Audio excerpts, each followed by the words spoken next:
औरंगजेब मुहम्मदीन मोहम्मद 3 नवंबर 1618, 3 मार्च 1707, जिसे आमतौर पर औरंगजेब या आलमगीर मुस्लिम प्रजा द्वारा दिया गया शाही नाम, जिसका मतलब है विश्व विजेता, के नाम से जाना जाता था, भारत पर राज करने वाला छठा मुगल शासक था।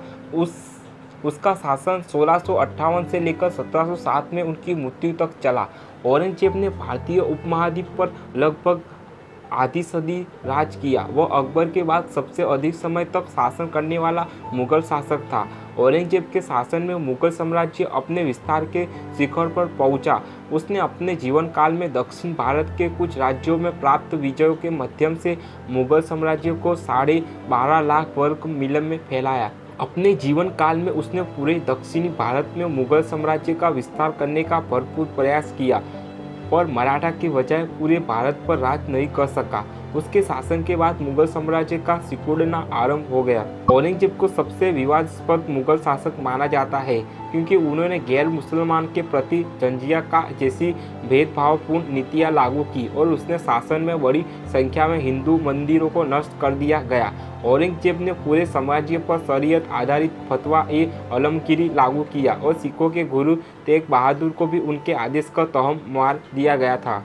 औरंगजेब का जन्म 3 नवंबर 1618 को दाहोद, गुजरात में हुआ था। वो शाहजहां और मुमताज महल की छठी संतान और तीसरा बेटा था। उनके पिता उस समय गुजरात के सूबेदार थे। जून 1626 में जब उनके पिता द्वारा किया गया विद्रोह असफल हो गया, तो औरंगजेब और उनके भाई दर सुकोहा को उनके दादा जहांगीर को लाहौर वाले दरबार में नूरजहां द्वारा बंधक बनाकर रखा गया। 26 फरवरी 1628 को जब शाहजहां को मुगल सम्राट घोषित किया गया, तब औरंगजेब आगरा किले में अपने माता पिता के साथ रहने के लिए वापस लौटा।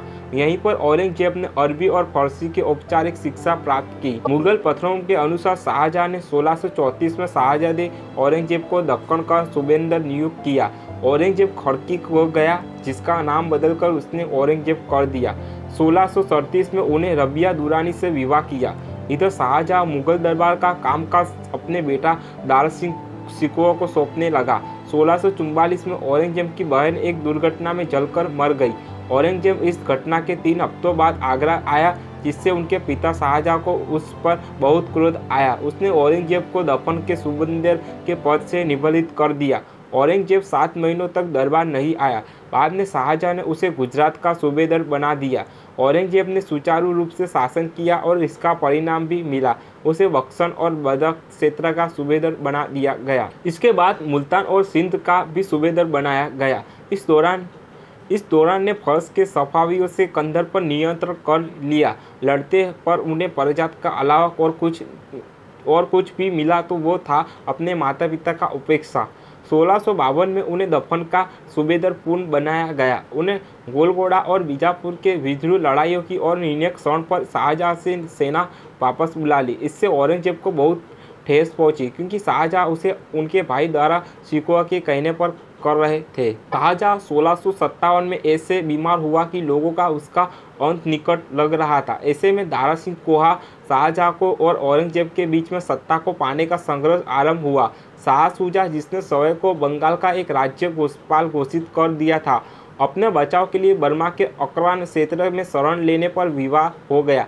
1658 में औरंगजेब ने शाहजहां को आगरा किले में बंदी बना लिया, स्वयं को शासक घोषित किया। दर सिकोहा को विश्वासघात के आरोप में फांसी दे दी गई। उन्हें 1659 में दिल्ली में राजा का ताज पहनाया गया। उनके शासन के पहले 10 वर्षों का वर्णन मोहम्मद काजिम द्वारा लिखित आलमगीरनामा किया गया है।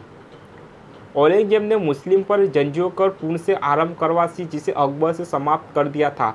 औरंगजेब के शासनकाल में युद्ध, विद्रोह, दमन, चढ़ाई उत्पादि का तांता लगा रहा था। पश्चिम सिखों की संख्या और शक्ति में बढ़ोतरी हो रही थी। दक्षिण में बीजापुर और गोलकुंडा को अंततः उन्हें पराजित कर दिया। इस बीच छत्रपति शिवाजी महाराज की मराठा सेना ने उनकी नाक में दम कर दिया। शिवाजी महाराज को औरंगजेब ने गिरफ्तार करा तो लिया। शिवाजी महाराज और पुत्र संभाजी महाराज के भाग निकलने पर उनके लिए बहुत चिंता का कारण बन गए। शिवाजी महाराज की मृत्यु के बाद भी मराठी औरंगजेब को युद्ध के लिए ललकारते रहे।